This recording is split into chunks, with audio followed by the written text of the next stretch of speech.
So, mag-unbox muna tayo na aming na-receive na Blendjet 2 from US. And ito yung kapalit na dapat no Blendjet plate na ni-recall nila last January. So, sabi nila, ma-receive namin to after 6 weeks. But, 3 months na yung nakalipas, hindi pa rin namin na-receive. Siguro sa dami ng pinapalitan nilang Blendjet 2 at na-recall. So, nag-decide na ako na mag-reach out sa kanilang Blendjet support, and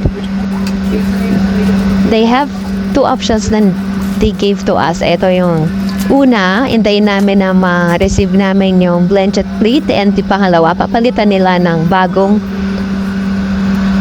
buong Blendjet 2.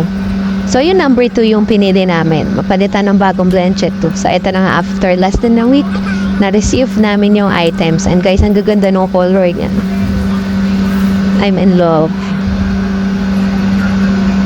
So, yung old color namin dati is lavender and light blue.